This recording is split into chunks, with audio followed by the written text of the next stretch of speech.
Everyone, आज हम जानेंगे डबल कॉन्सोनेंट रूल्स। वॉवल छोटा होने पर डबल कॉन्सोनेंट बनता है।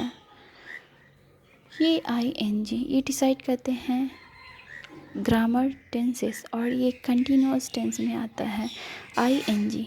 फ़िलहाल जब हम टेंस की बात करेंगे तब इन्हें ध्यान देंगे। फ़िलहाल जनरल नॉलेज के लिए मैं बता रही हूँ इंग कब लगते हैं। ये सब्जेक्ट यानी कि सब्जेक्ट ये डिसाइड करते हैं कि हमारा बात एम या इज़ या फिर आर, इनमें से तीनों में से कौन आएगा। आई के बाद हमेशा ही एम आते हैं, याद रखना।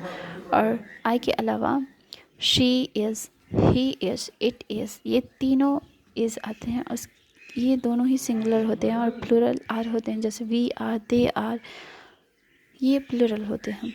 उसके बाद वर्ब लगता है, उसके बाद आईएनजी जस्ट साइड में वर्ब का लगता है, जैसे ईट, आईएनजी लगा तो ईटिंग मतलब खाने का काम अभी हो रहा है।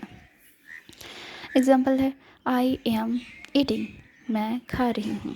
शी इज़ रनिंग, और ध्यान में रखें ये आईएनजी तब लगते हैं जब ये शॉर्ट साउंड यानी कि कॉन्सोनेंट का शॉर्ट या वॉवल का शॉर्ट साउंड हो, तभी आईएनजी यूज़ होते हैं। अगर यहाँ पर डबल कॉन्सोनेंट या फिर डबल वॉवल आ जाए तो तब यहाँ पर उस केस में आईएनजी नहीं लगते हैं। सो यहाँ पर भी है शी विश सी, यानी कि कॉन्सोनेंट वॉवल कॉन्सोनेंट, यानी कि वॉवल भी शॉर्ट होना चाहिए या फिर कॉन्सोनेंट भी शॉर्ट होना चाहिए। So short vowel plus consonant यानी कि डबल होते हैं।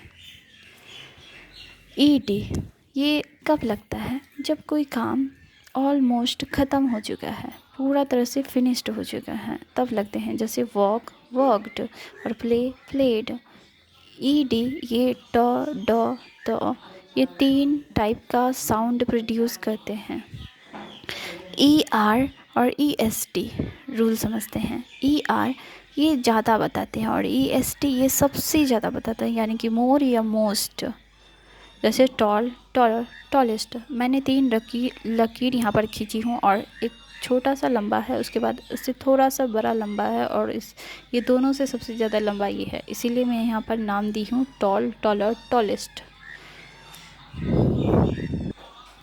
आई होप कि आपको पता चला हो आईएनजी कब लगते हैं और ईडी कब लगते हैं, ई आर और ई एस टी। हम ग्लोरिया क्लास में स्टेप बाय स्टेप इंग्लिश पढ़ना, बोलना और लिखना सीख रहे हैं, तो आप इन लेसन को, सभी लेसन को आप देखें।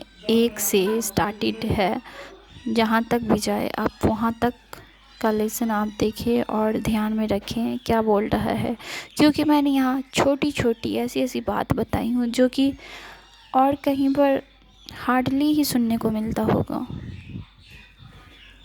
जिससे आप गुड रीडर बन सकते हो और राइटर बन सकते हो। क्योंकि छोटा मोटा डाउट जो होता है ना, यही आगे तक बढ़ने नहीं देता है। बढ़ भी जाते हैं तब भी ये छोटा मोटा डाउट हमेशा ही रहता है।